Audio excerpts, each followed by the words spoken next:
Hello everyone, welcome back to my YouTube channel CY competition classes. आज की इस class में हम डिस्कस करेंगे एल्डिहाइड और कीटोन्स का चैप्टर। केबीएस पीजीटी केमिस्ट्री की जो हमारी रिवीजन क्लास चल रही थी, प्रीवियस रिवीजन क्लास में हमने सोल्यूशन वाले चैप्टर को किया था और उसके 150 एमसीक्यूज को भी देखा था। सोल्यूशन चैप्टर आपका बहुत इंपॉर्टेंट है। आपका इसका नोट्स भी हमने टेलीग्राम पे बहुत अच्छे से प्रोवाइड किया है। जो स्टूडेंट नोट्स को परचेज करना चाहते हैं वो टेलीग्राम लिंक को ज्वाइन करके नोट्स ले सकते हैं। तो इस बात का सब लोग विशेष ध्यान रखेंगे कि जो भी स्टूडेंट नोट्स को परचेज करना चाहते हैं वो नोट्स जरूर लें और जितने भी टॉपिक्स आपको बताए जा रहे हैं रिवीजन क्लास को जरूर देखें। आपके एग्जाम्स के आने वाले दिनों में बहुत महत्वपूर्ण है कि आप रिवीजन क्लास को जरूर देखें। तो अगर हम बात करें एल्डिहाइड और कीटोन्स की, तो इसकी मेन एक प्रॉपर्टीज होती है कि सबके पास जो कार्बोनिल ग्रुप होता है एल्डिहाइड में भी होगा और कीटोन में भी होगा। और यही जो आपका सी डबल बॉन्ड ओ है, इसी ग्रुप को आप क्या कहते हैं, कार्बोनिल ग्रुप। और इस कार्बन को कार्बोनिल कार्बन कहते हैं और ऑक्सीजन को क्या कहते हैं, carbonyl oxygen. Aldehyde and ketone are collectively called carbonyl compound. अगर हम बात करें एल्डिहाइड की, तो carbonyl bonded added to one hydrogen. Aldehyde तब बनेगा जब एक आपका कोई एल्किल ग्रुप हो और दूसरा क्या हो, हाइड्रोजन हो। और कीटोन के लिए क्या कंडीशन दी गई है कि जो भी आपका कार्बोनिल कार्बन है उस कार्बोनिल कार्बन से जुड़े हुए दोनों ग्रुप क्या होने चाहिए, आपका एल्किल ग्रुप जुड़े होने चाहिए। ये चीज़ आपको याद रखना है डेफिनेशंस में। लेकिन इसमें कुछ एक्सेप्शनल केस है, जैसे आपका फॉर्मल्डिहाइड EHCHO। ये क्या है, एल्डिहाइड के डेफिनेशंस को सेटिस्फाइड तो नहीं कर रहा है, फिर भी ये एल्डिहाइड की कैटेगरीज में आता है। तो यहाँ पे डेफिनेशंस दी गई है। In aldehyde the carbonyl atom bonded to one hydrogen and one alkyl group. यहाँ पे लिखा गया है formaldehyde SCHO in which the carbon bonded to two hydrogen atoms is an exception. यानी इसका एक्सेप्शन क्या है, फॉर्मल्डिहाइड। लेकिन अगर हम कीटोन की बात करें तो कार्बन हमेशा किस से जुड़ा होगा, दो एल्किल ग्रुप से अगर जुड़ा है तो वो क्या कहलाएगा, कीटोन कहलाएगा। जैसे आप एग्जाम्पल्स किसका देते हैं, एसीटोन का देते हैं। आप क्या लिखते हैं, CH3 दोनों तरफ क्या है, एल्किल ग्रुप है, तो ये क्या होगा, एसीटोन, कीटोन होगा एक। तो इस तरीके से आप याद रखेंगे। अब दोनों एल्किल ग्रुप सेम भी हो सकते हैं, डिफरेंट भी हो सकते हैं, तो ये हमेशा ये चीज़ आपको याद रखना होगा। देखिए यहाँ पे भी एल्किल ग्रुप, यहाँ पे भी एल्किल ग्रुप, तो ये क्या होगा, कीटोन होगा। और जो फंक्शनल ग्रुप होता है इसका क्या होता है, C डबल बॉन्ड O, यही इसका फंक्शनल ग्रुप होता है। और यहीं पे फंक्शनल ग्रुप एल्डिहाइड का क्या होता है, CHO होता है।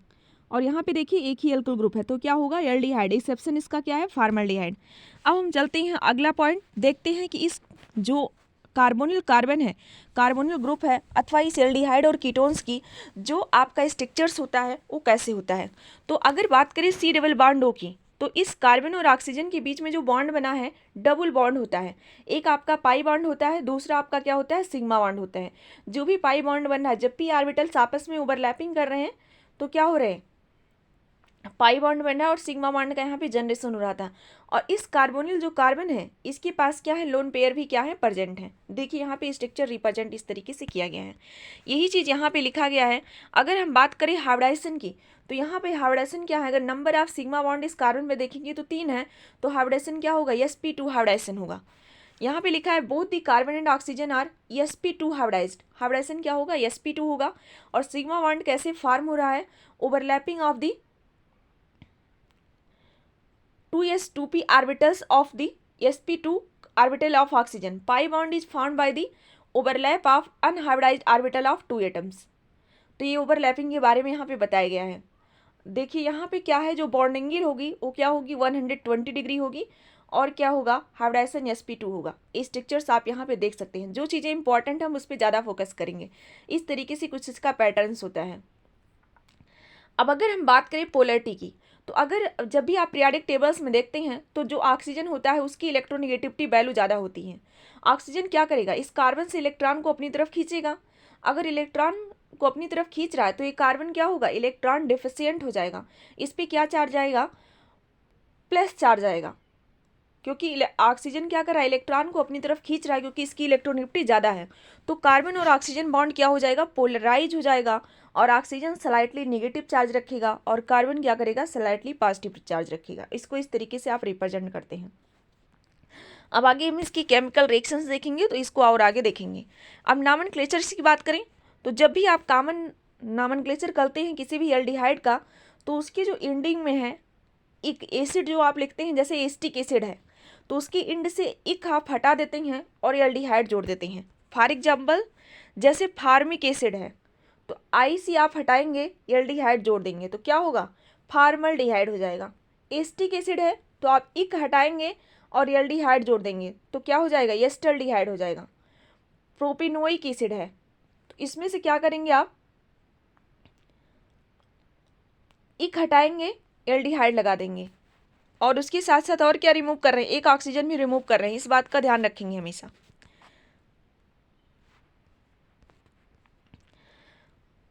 अब देखिए आगे भी आयुपैक नेम आप कैसे लिखते हैं। आयुपैक नेम जब भी आप लिखते हैं तो इंड से आप क्या करते हैं, ई हटा देते हैं, अल जोड़ देते हैं, जैसे मेथिनल, एथेनल, प्रोपेनल, 2-क्लोरोप्रोपेनल, इस तरीके से आप नाम लिखते हैं। अब कीटोन का नॉमेनक्लेचर जब आप लिखते हैं तो सबसे सिंपलेस्ट जो कीटोन्स है वो क्या है आपका, एसीटोन। अब जैसे एसीटोन लिखा है तो इसको क्या लिखेंगे, डाई मेथाइल कीटोन, इसको क्या लिखेंगे, एथाइल मेथाइल कीटोन। अगर इसका आयुपैक नेम लिखना होगा तो कैसे लिखेंगे, इंड से ई को हटा के, जैसे प्रोपेन हो गया, प्रोपेन से ई को हटाएंगे, क्या लगा देंगे, ओन लगा देंगे, प्रोपेनोन। ब्यूटेन हो गया, ई को हटाएंगे, ओन लगा देंगे, ब्यूटेनोन। 2-पेंटेन हो गया तो ई को हटाएंगे, ओन लगा देंगे। तो ये सारी चीज़ें इसमें हैं। अब देखते हैं हम मेथड क्या होते हैं प्रिपरेशन के एल्डिहाइड और कीटोन्स के। बहुत इंपॉर्टेंट है चैप्टर्स, सभी लोग इस चैप्टर का रिवीजन ज़्यादा से ज़्यादा करें।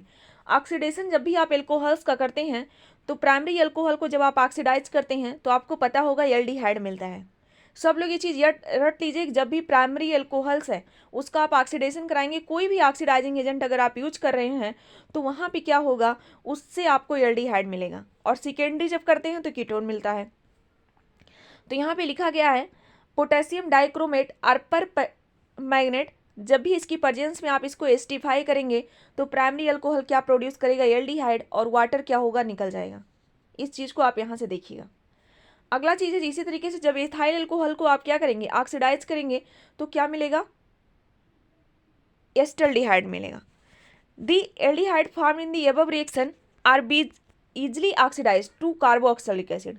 ये रिएक्शन यहीं पे स्टॉप नहीं हो जाएगी, अगर एल्डिहाइड को फर्दर ऑक्सीडाइज करा दे रहे हैं तो आपको क्या मिलेगा, कार्बोक्सिलिक एसिड। तो ये ऑक्सीडाइजिंग एजेंट है K2Cr2O7, अगर कहीं मिल रहा है तो आप इसको याद रखिएगा। अब कीटोन बनाने के लिए आपको क्या करना होगा, 2 डिग्री अल्कोहल लेना होगा। अब इस 2 डिग्री अल्कोहल्स की रिएक्शन आप K2Cr2O7 से कराएंगे, ऑक्सीडाइज करेंगे इसकी प्रेजेंस में, तो आपको क्या मिलेगा, कीटोन मिलेगा और वाटर रिलीज हो जाएगा।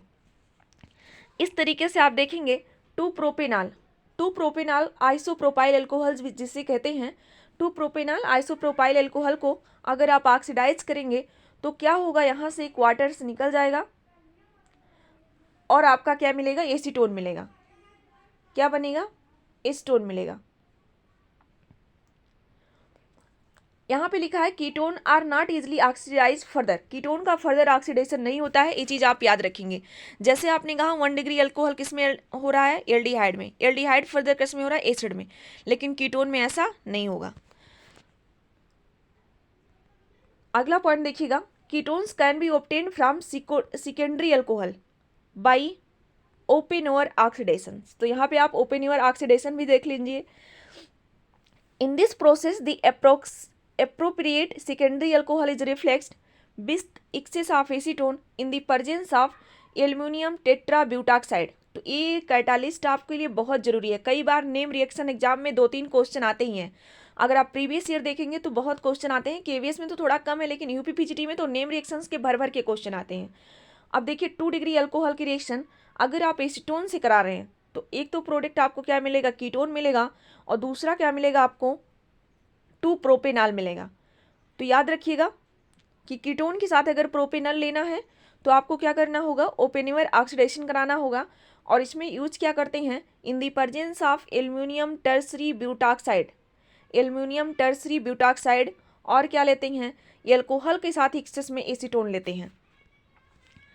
देखिए यहाँ पे लिखा है other reason used for these oxidation, इसके लिए और भी रीजन यूज कर सकते हैं, KMnO4 OH- H2Cr2O7, this reagent is prepared in C2 from Cr2O3 or Na2Cr2O7 with dilute sulfur acid, अथवा PCC का भी यूज कर सकते हैं डाइक्लोरोमेथेन सॉल्वेंट की प्रेजेंस में। देखिए एक क्वेश्चन यही प्रीवियस ईयर में आया था 2018 का, अगर क्वेश्चन पेपर आपने देखा होगा तो यही क्वेश्चन केबीएस 2018 में आया था। इसीलिए कहते हैं कि बहुत ज़रूरी है आप प्रत्येक चैप्टर की एनालिसिस जरूर करें। आप पूछेंगे कि कहाँ पे है, कहाँ पे दिया था ये, तो पीसीसी इजिए प्रीडियम पायरिडीन क्लोरोक्रोमेट, यहाँ पे नाम लिखा है pyridine chlorochromate in dichloromethane is a special oxidizing agent. It is use to convert primary alcohol to aldehyde. It does not oxidize aldehyde to carboxylic acid. जो आपका एल्डिहाइड था वो फर्दर ऑक्सीडाइज हो रहा था एसिड में, लेकिन अगर आप चाहते हैं कि एल्डिहाइड पे रुका रहे, उसका फर्दर ऑक्सीडेशन ना हो, तो वहाँ पे आप कौन सा रीजन डालेंगे, पीसीसी डालेंगे, पायरिडीन क्लोरोक्रोमेट, पायरिडीन क्लोरोक्रोमेट। तो यहाँ पे देखिए 1 ब्यूटेनॉल था, क्या बन गया, ब्यूटेनल बन गया, यानी जो आपका एल्कोहल था किस में कन्वर्ट हो गया, एल्डिहाइड में कन्वर्ट हो गया। तो बहुत इंपॉर्टेंट है, छोटे छोटे रीजन आपको जानना बहुत जरूरी है। अगला पॉइंट हम देखते हैं यहाँ पे कैटालिटिक डिहाइड्रोजिनेशन ऑफ एल्कोहल्स। जब भी आप कैटालिटिक हाइड्रोजिनेशन आप कराएंगे तो एल्डिहाइड और कीटोन का by passing the vapour primary alcohols over a copper catalyzed heated to about 300 degree celsius. तो उसके लिए आपको टेम्परेचर क्या रखना होगा, 300 डिग्री सेल्सियस रखना होगा। प्रेजेंस किसकी रखेंगे, कॉपर का, तो 1 डिग्री किस में कन्वर्ट होगा, एल्डिहाइड में। जिस तरीके से एथाइल अल्कोहल क्या होगा, एस्टल्डिहाइड में। तो दूसरा मेथड है कि आप कॉपर का कैटालिटिक हाइड्रोजनेशन कराइए कॉपर के प्रेजेंस में, और 300 डिग्री सेल्सियस अगर टेम्परेचर रख रहे हैं तो उस समय क्या होगा, डिहाइड्रोजनेशन का मतलब है क्या निकलेगा, हाइड्रोजन यहाँ से निकल जा रहा है और आपका प्रोडक्ट क्या बन रहा है, एल्डिहाइड और एस्टल्डिहाइड, ये सारे प्रोडक्ट बन रहे हैं। इसी तरीके से यहाँ पे लिखा गया है कि अगर आप कीटोन्स का करा रहे हैं तो क्या मिलेगा, सेकेंडरी एल्कोहल्स का करा रहे हैं तो कीटोन मिलेगा। जैसे 2 प्रोपेनल आइसोप्रोपाइल एल्कोहल्स का अगर कराएंगे तो आपको क्या मिलेगा, एसीटोन मिलेगा। दूसरा क्या है, आपको मैंने एक चीज आगे भी बताया था, ओजोनोलिसिस। अगर आप 2 पेंटीन है इसका ओजोनोलिसिस करा दे रहे हैं, ओजोनोलिसिस का मतलब मैंने बताया था डबल बॉन्ड को तोड़ दो, दोनों सेंटर को एक एक ऑक्सीजन दे दो, O3 Zn+H2O के प्रेजेंस में होता है ओजोनोलिसिस। इस बात का ध्यान रखेंगे। तो क्या बनेगा, प्रोपेनल बन जाएगा और एस्टल्डिहाइड बन जाएगा। तीसरा, ozonolysis of alkene is not a good preparative method for aldehyde और कीटोन। ये बहुत अच्छा मेथड नहीं कह सकते हैं, दिस इज बिकॉज, क्योंकि यहाँ पे क्या मिलता है, कार्बोनिल कंपाउंड का एक मिक्सचर्स मिलता है। However if the starting alkene is symmetrical, अगर जो स्टार्टिंग एल्कीन है सिमेट्रिकल है तो only 1 carbonyl compound will be obtained, तभी क्या होगा कि आपको एक ही कार्बोनिल कंपाउंड मिलेगा। जैसे यहाँ पे 2 ब्यूटीन है, तो अगर 2 ब्यूटीन को आप क्या करेंगे, ओजोनोलिसिस कराएंगे तो 2 मॉलिक्यूल्स आप एस्टल्डिहाइड मिलेंगे। अगला मेथड है कि आप हाइड्रेशन ऑफ एल्काइंस का कर दीजिए। एल्काइंस का जब आप हाइड्रेशन कराएंगे तो सबसे पहले क्या मिलेगा आपको, उसमें क्या मिलेगा, एल्डिहाइड मिलेगा। सबसे पहले क्या होगा, जो वाटर होगा वो ऐड करेगा एसाइटिलीन से in the presence of mercury sulphate and sulphuric acid to form a enol intermediate. This intermediate rearrange to give acetaldehyde. तो यहाँ से भी आपको एस्टल्डिहाइड मिल सकता है। Hydration of alkenes other than acetylene gives ketone. Water adds according to the Markovnikov rule to an unstable enol intermediate। जो यहाँ पे आप वाटर का एडिशन करा रहे हैं किसके अकॉर्डिंग कर रहे हैं, अगर अनसिमेट्रिकल एल्कीन्स हैं, एल्काइंस है, तो उसमें कैसे करेंगे, मार्कोनिकॉफ रूल के अकॉर्डिंग ऐड करेंगे। तो यहाँ से भी आपको ये स्टोन मिल जाएगा। अगला देखेंगे hydrolysis of gem dihalide. Gem dihalide का मतलब क्या है, एक ही कार्बन पे 2 हैलोजन हो, जैसे 1,1 डाइक्लोरोएथेन। अगर आप इसका क्या कराएंगे, हाइड्रोलिसिस कराएंगे तो पहले आपको ये वाला प्रोटीन मिलेगा जो कि अनस्टेबल है। फर्दर यहाँ से अगर आप वाटर को रिमूव करते हैं तो क्या मिलेगा, एस्टल्डिहाइड मिलेगा। Ketones are produced by alkyne hydrolysis of gem dihalide in which the 2 halogen atoms are attached to a non terminal carbon atom. आप जब भी किसी भी कॉम्पिटिटिव एग्जाम्स की तैयारी करिए, हर एक लाइन पढ़िए, आपका हर एक लाइन बहुत महत्वपूर्ण है। आप इस बात का सदैव ध्यान रख के जब अपनी प्रिपरेशन करेंगे तभी भी एग्जाम में आप बेटर स्कोर कर पाएंगे। हर एक मेथड आपके लिए बहुत जरूरी है। अब यहाँ पे देखिए 2,2 डाइक्लोरोप्रोपेन है, इससे जब रिएक्शंस कराएंगे तो आपका ये प्रोडक्ट मिलेगा। फर्दर अब इसको क्या करेंगे, वाटर रिमूव करेंगे यहाँ से, तो आपको क्या मिलेगा, यहाँ से आपको मिल जाएगा एसीटोन। अब pyrolysis of calcium salt of acid, तो इसमें देखिए आप कैल्शियम एसीटेट लेंगे, इस कैल्शियम एसीटेट से आप क्या करेंगे, CaCO3 निकाल देंगे, आपका एसीटोन मिल जाएगा। एल्डिहाइड आप इस मेथड से नहीं प्रिपेयर कर सकते हैं। अगला देखेंगे catalytic decomposition of acid. Two molecules of acid को अगर आप ले रहे हैं, वहां से अगर आप वाटर रिलीज कर देंगे तो आपको क्या मिल जाएगा,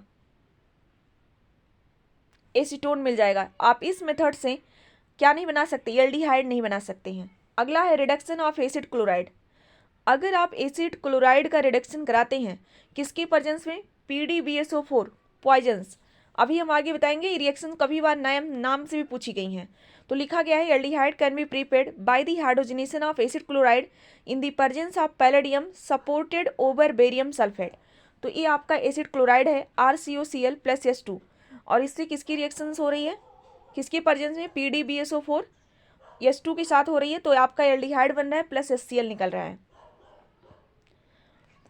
दूसरा एस्टाइल क्लोराइड की रिएक्शन जब कर रहे हैं तो एस्टल्डिहाइड मिल रहा है। Aldehyde would be further reduce to primary alcohol, और ए एल्डिहाइड फर्दर किस में कन्वर्ट हो सकता है, प्राइमरी अल्कोहल में भी कन्वर्ट हो सकता है। In this case the catalyst PdBSO4 is poison with sulphur to deactivate is partly and prevent the reduction of aldehyde. यहाँ पे इसका यूज हम इसीलिए कर रहे हैं कि ये प्रिवेंट करे, रोके उसको कि आप एक फर्दर कन्वर्ट एल्कोहल में ना हो पाए। This reaction is called the Rosenmund reaction. ये रिएक्शंस क्या कहलाती है, रोजन-मुंड रिएक्शन। कहीं पे अगर PdBSO4 दिया है पॉइजनस का, और क्लोराइड से अगर आपका कहीं पे भी एल्डिहाइड बन रहा है, और इस रिएक्शंस को क्या कहते हैं, रोजन-मुंड रिएक्शन। तो कभी कभी ऐसे भी क्वेश्चन पूछा जाता है कि रोजन-मुंड रिएक्शन से आप क्या नहीं बना सकते, कीटोन नहीं बना सकते, कि आप एल्डिहाइड नहीं बना सकते। तो याद रखिएगा कीटोन इस मेथड से नहीं बना सकते। रोजन-मुंड वाला जो मेथड्स है, रोजन-मुंड रिएक्शन से आप कीटोन्स को नहीं बना सकते हैं। अगला देखेंगे आगजो प्रोसेस। आगजो प्रोसेस की अगर हम बात करें तो the oxo process is an industry important method for producing aldehyde. This involve the treatment of an alkene with carbon monoxide and hydrogen in the presence of cobalt carbonyl catalyst, high temperature and pressure of used। तो यहाँ पे देखिएगा ये alkene है, इसकी reaction COS2 के साथ आप COCO4 की रिएक्शंस भी साथ में रख रहे हैं प्रेजेंस, तब जाके ये वाला एल्डिहाइड आपको मिल रहा है। जब भी इस मेथड से आप कीटोन नहीं बना सकते हैं। अगला मेथड क्या है, वाकर मेथड। तो वाकर प्रोसेस भी अच्छा है, क्योंकि यहाँ से आप क्या कर सकते हैं, एल्डिहाइड भी बना ले जाएंगे और कीटोन भी बना ले जाएंगे। This process involve the treatment of an alkene with an acidified equals solution of palladium chloride and cupric chloride. आप इस चैप्टर को देखेंगे, यहाँ पे बहुत सारे हम आपके इंपॉर्टेंट क्वेश्चन कराएंगे, और कह सकते हैं तो बहुत स्कोरिंग चैप्टर भी है। कोऑर्डिनेशन के बाद अगला जो स्कोरिंग चैप्टर्स है, तो आपका सॉल्यूशंस है, और इसके साथ साथ आपका एल्डिहाइड और कीटोन्स हैं। आप ये सारे चैप्टर जरूर करके जाएं।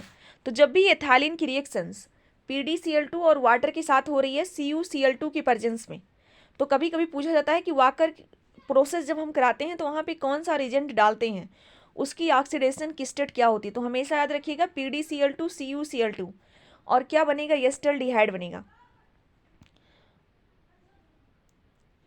The cupric chloride promote the second reaction enhancing the reconservation of the palladium back into palladium chloride. तो इस तरीके से वाला प्रोडक्ट यहाँ पे बनेगा। Acetone is prepared similarly for propene, और एसीटोन अगर बनाना होगा तो क्या करेंगे, आप प्रोपीन से बना सकते हैं।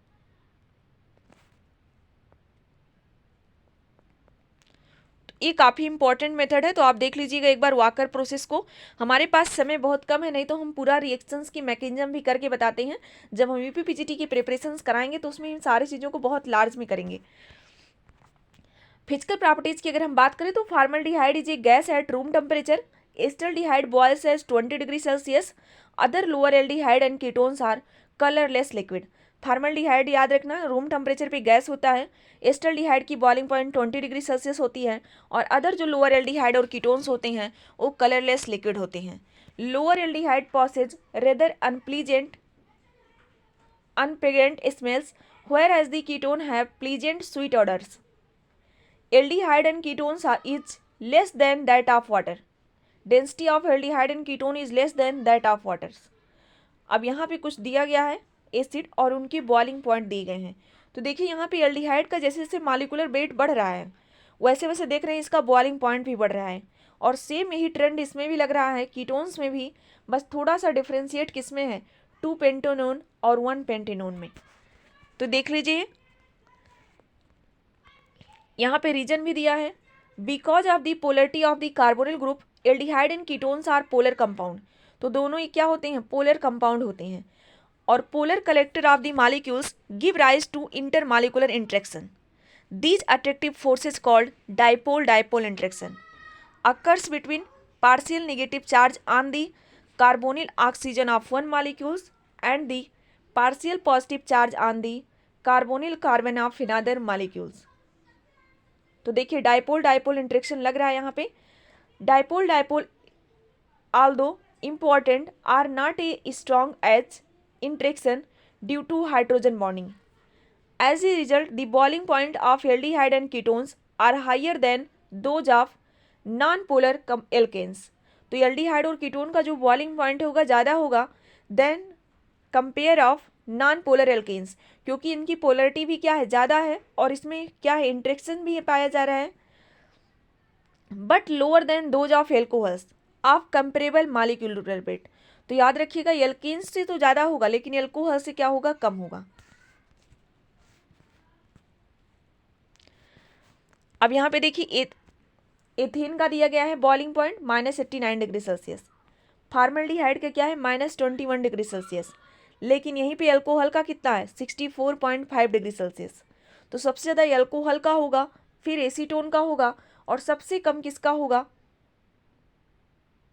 आपका एल्केन का होगा यानी आइसोब्यूटेन का होगा। तो अगर बॉइलिंग पॉइंट के क्वेश्चन पूछे जा रहे हैं तो याद रखना अल्कोहल का ज़्यादा होगा than compare of aldehyde and ketone, और एल्केन का कम होगा than compare of aldehyde ketone and alcohol, सबसे कम एल्केन का होगा अगर इन तीनों का एग्जाम्पल्स दिया है तो यहाँ से अगर आप क्वेश्चन ये सारे करते हैं तो आपके एग्जाम्स में बहुत सारे क्वेश्चंस मिल सकते हैं। अगला क्वेश्चन है solubility of in water. The lower aldehyde and ketones are soluble in water because aldehyde and ketone form hydrogen bonding with water even though they are incapable of intermolecular hydrogen bonding with itself। जब भी आप aldehyde और ketones को water में डालते हैं तो उनके साथ क्या कर लेते हैं हाइड्रोजन बॉन्डिंग मिला देते हैं, इसीलिए जो लोअर एल्डिहाइड और कीटोन्स हैं वाटर में क्या हो जाते हैं सॉल्युबल हो जाते हैं। और दो मॉलिक्यूल्स हैं वाटर के साथ हाइड्रोजन बॉन्डिंग बना रहे हैं। As the hydrocarbon portion of molecule increases, the solubility in water decreases। जैसे जैसे नंबर ऑफ हाइड्रोकार्बन पोर्शन बढ़ेगा वैसे वैसे सॉल्युबिलिटी क्या होगी डिक्रीज होगी। Aldehyde and ketone with more than 6 carbon, जैसे जैसे कार्बन नंबर 6 से बढ़ेगी इनके नंबर्स बढ़ेंगे तो वाटर में क्या होते जाएंगे इनसॉल्युबल होते जाएंगे। However higher as well as lower aldehyde and ketones are soluble in organic solvent such as benzene ether and carbon tetrachloride. अगर आप चाहते हैं कि सारे एल्डिहाइड और लोअर और हायर सब सॉल्युबल हो जाएं तो उसके लिए आपको ऑर्गेनिक सॉल्वेंट डालना पड़ेगा बेंजीन ईथर अथवा CCl4। इन सब में वो सारे एल्डिहाइड और कीटोन्स सॉल्युबल हो जाएंगे। लेकिन अगर हम वाटर की बात करें तो उसमें सिर्फ कौन से होंगे लोअर वाले होंगे। तो ये सारे इंपॉर्टेंट पॉइंट हैं जिस पे आप विशेष फोकस बनाए रखें। देखिए यहाँ पे IR स्पेक्ट्रम के बारे में भी कुछ डाटा गिवन है, इसको भी आप लोग देख सकते हैं। अब केमिकल प्रॉपर्टीज यहाँ पे कुछ देखेंगे, उसके बाद हम इसकी केमिकल रिएक्शन देखेंगे, उसके बाद MCQs वाले प्रश्नों को देखेंगे। तो देखिए पहले आपने क्या कहा कि कार्बन ऑक्सीजन बॉन्ड का बॉन्ड पोलर है, कार्बन पे प्लस चार्ज है माइनस ऑक्सीजन पे है। तो अगर कोई न्यूक्लियोफाइल होता है तो आगे आपने बताया कि न्यूक्लियोफाइल क्या होते हैं इलेक्ट्रॉन डेफिशिएंट होते हैं, इलेक्ट्रॉन डिफिशिएंट होते हैं इनकी न्यूक्लियोफाइल क्या होते हैं इलेक्ट्रॉन रिच होते हैं, इनके पास इलेक्ट्रॉनों की अधिकता होती है। तो न्यूक्लियोफाइल ऐसे सेंटर पे अटैक करते हैं जो सेंटर क्या होता है, इलेक्ट्रॉन डेफिशिएंट होता है। लेकिन वही इलेक्ट्रोफाइल कहाँ जाके अटैक करता है, जो सेंटर क्या होता है, इलेक्ट्रॉन रिच होता है, क्योंकि इलेक्ट्रोफाइल क्या है, इलेक्ट्रॉन डेफिशिएंट है। देखिए यही चीज नीचे लिखा गया है, the positive charge carbon is readily attack by electron rich nucleophile, the negative charge oxygen is attack by electron deficient. तो न्यूक्लियोफाइल ये न्यूक्लियोफिलिक ऑक्सीजन है और ये इलेक्ट्रोफिलिक कार्बन है। अगर न्यूक्लियोफाइल कोई रहेगा तो कार्बन के पास आएगा, और कोई अगर इलेक्ट्रोफाइल रहेगा तो किसके पास आएगा, ऑक्सीजन के पास। तो यही आपको याद रखना है। और यही चीज़ यहाँ पे मैकेनिज्म आप देख रहे हैं ना, तो न्यूक्लियोफाइल पहले कार्बोनिल कार्बन पे अटैक हो रहा है, तुरंत कार्बन ऑक्सीजन बॉन्ड ब्रेक हो रहा है, ऑक्सीजन पे माइनस चार्ज आ रहा है, फर्दर जो इलेक्ट्रोफाइल है वो ऑक्सीजन से जाके अटैक कर रहा है और आपको एडिशन प्रोडक्ट मिल रहा है। तो इस तरीके से एसिड कैटालाइज्ड भी रिएक्शन आपको देखने को मिलती है और बेस कैटालाइज्ड रिएक्शन भी आपको देखने के लिए मिलती है। अब एक चीज हम यहाँ पे और देखेंगे, एक पॉइंट याद कर लीजिए, और ketones are less reactive than aldehyde in nucleophilic addition reactions. जो कीटोन्स होते हैं उनकी रिएक्टिविटी लेस होती है than compare of aldehyde in nucleophilic addition reaction, क्योंकि कीटोन में क्या होते हैं, दो एल्किल ग्रुप लगे होते हैं, दोनों प्लस आई इफेक्ट शो करते हैं, इसीलिए इसकी न्यूक्लियोफिलिसिटी थोड़ा सा इस कार्बोनिल कार्बन की कम हो जाती है। इसीलिए न्यूक्लियोफिलिक जब आप रिएक्शंस कराते हैं उसमें कीटोन की जो रिएक्टिविटी होती है थोड़ी सी लेस होती है देन कंपेयर ऑफ एल्डिहाइड। अब बताते हैं हम एसिडिटी ऑफ अल्फा हाइड्रोजन। जो भी आपका कार्बोनिल कार्बन है उसके बाद वाला जो कार्बन होगा उसे आप क्या कहेंगे, अल्फा कार्बन, और इस अल्फा कार्बन से जो हाइड्रोजन जुड़ा होगा उसे आप क्या कहते हैं, अल्फा हाइड्रोजन। इस अल्फा हाइड्रोजन की एसिडिटी ज़्यादा होती है क्योंकि जैसे आप यहाँ से हाइड्रोजन निकालेंगे तुरंत ही क्या होगा, रेजोनेंस स्टेबलाइज हो जाएगा।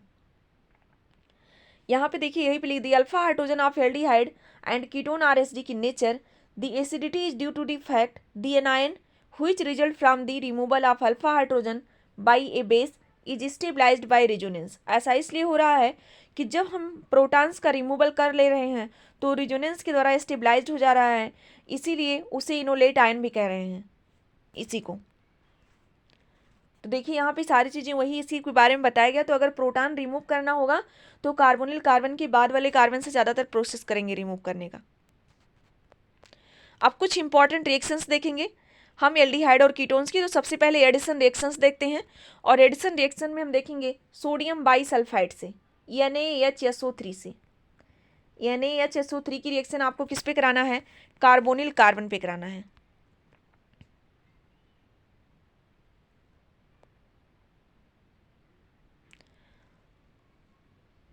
तो आप देखिएगा इसमें आपको ब्रेकअप के बारे में जानना इसका बहुत ज़रूरी है। तो अगर हम बात करें तो किस तरीके से ब्रेक होगा, SO3 Na- और H+ इस तरीके से ब्रेक होता है। तो यही वाला पार्ट इसका नेगेटिव होगा और H वाला पार्ट क्या होगा, पॉजिटिव होगा। तो यही जाके कार्बोनिल कार्बन से जुड़ेगा और उससे जाके जुड़ेगा ऑक्सीजन से हाइड्रोजन। तो इस तरीके से आप इसकी रिएक्शंस देखिए। जब भी SO3 Na मिले तो हमेशा आपको याद रख NaHSO3 Na मिले तो आपको याद रखना है कि SO3 Na क्या होगा, न्यूक्लियोफाइल के जैसे बिहेव करेगा। जब न्यूक्लियोफाइल के जैसे बिहेव करेगा तो इस कार्बन पे अटैक करेगा, तुरंत ही बॉन्ड ब्रेक होगा, O- होगा, O जाके हाइड्रोजन से अटैक करेगा, प्रोडक्ट बन जाएगा। एस्टल्डिहाइड बाईसल्फाइड बनेगा, एस्टोन से कराएंगे तो एसीटोन बाईसल्फाइड बनेगा। अब इसको अगर फर्दर आप डीकम्पोज करा रहे हैं HCl के प्रेजेंस में तो आपको क्या मिलेगा, एस्टोन मिल जाएगा।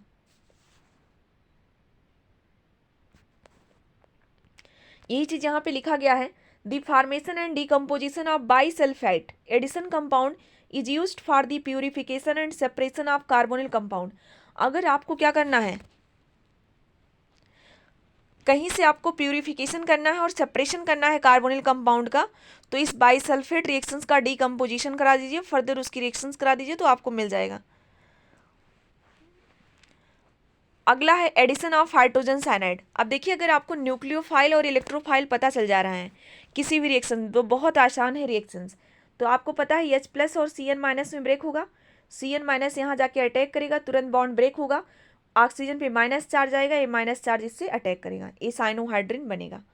अब इस तरीके से एस्टल्डिहाइड से रिएक्शन कराएंगे तो एस्टल्डिहाइड साइनोहाइड्रिन बनेगा, एस्टोन से करेंगे एस्टोन साइनोहाइड्रिन बनेगा।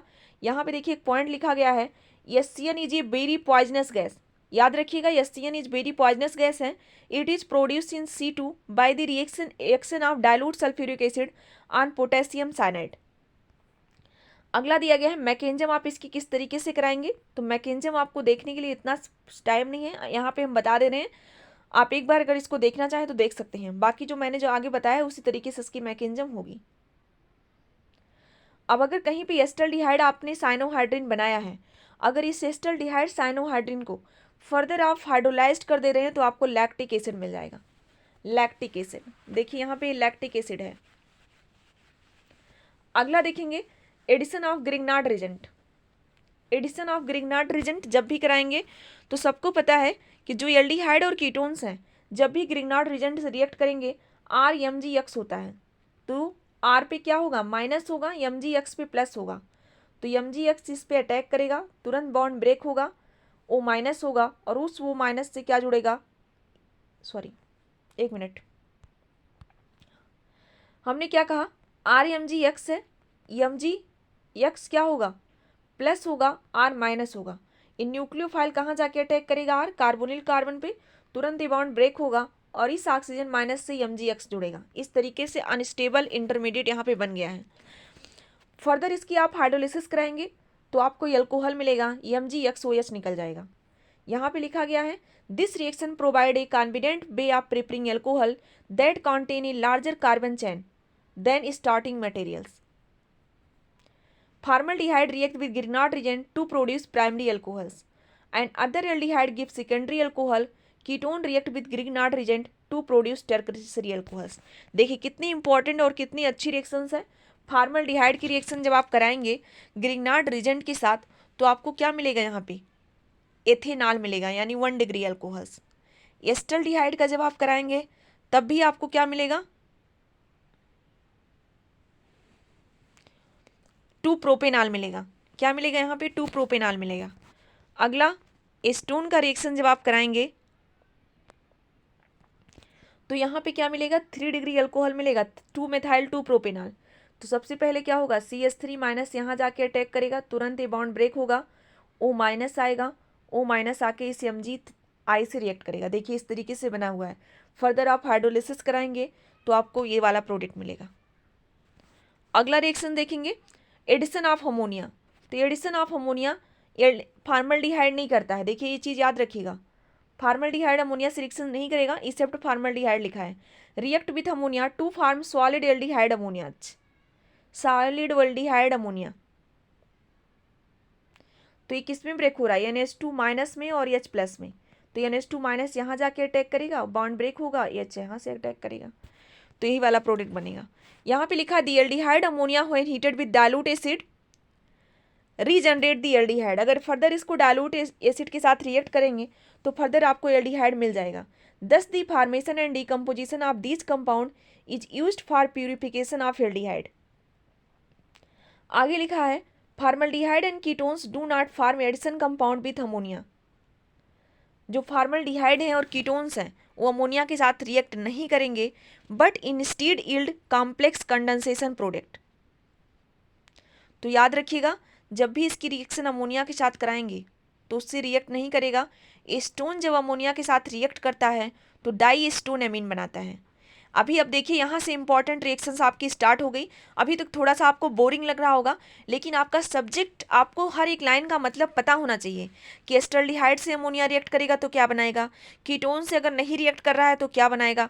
तो याद रखिएगा अगर ये एस्टोन से अमोनिया की रिएक्शंस करा रहे हैं तो आपको जो प्रोडक्ट मिलेगा डाई एस्टोन एमीन मिलेगा। रिवीजन बहुत ज़्यादा से ज़्यादा करिए, हो सकता है आपके एग्जाम्स में कोई भी क्वेश्चन आपको देखने के लिए मिल जाए। अगला देखेंगे addition of alcohols. Addition of alcohols की अगर हम बात करें तो alcohols react with aldehyde in the presence of anhydrate HCl to form an stable compound known as hemiacetal. अब देखिए यहाँ से ROH है तो H प्लस में ब्रेक होगा और RO माइनस में, ये जाके यहाँ पे अटैक करेगा, तुरंत बॉन्ड ब्रेक होगा, O माइनस क्या को लेगा, H प्लस को लेगा, तो ये प्रोडक्ट बना। इसी प्रोडक्ट को आप क्या कह रहे हैं, हेमीएस्टर। इस हेमीएस्टर की रिएक्शंस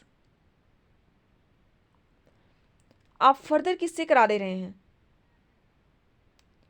फर्दर आप R-OS से करा रहे हैं, तो उस कंडीशंस में आपका क्या होगा, एक वाटर मॉलिक्यूल्स निकलेगा और जो प्रोडक्ट बनेगा वो एस्टर होगा और उसी को जेम डाई ईथर भी कहते हैं। जैसे अभी तक आपने जेम डाई आल कहा, अब आप उसे क्या कहेंगे, जेम डाई ईथर कहेंगे।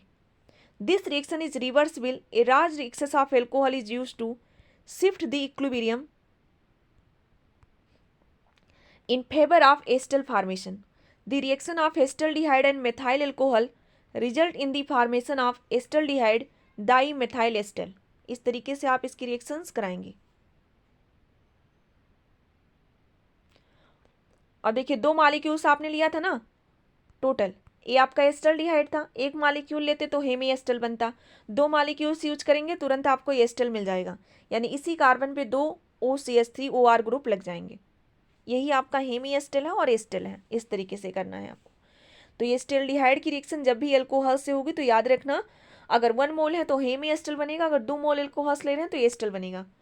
Ketones do not react with alcohol to form the corresponding hemi ketal and कीटल्स।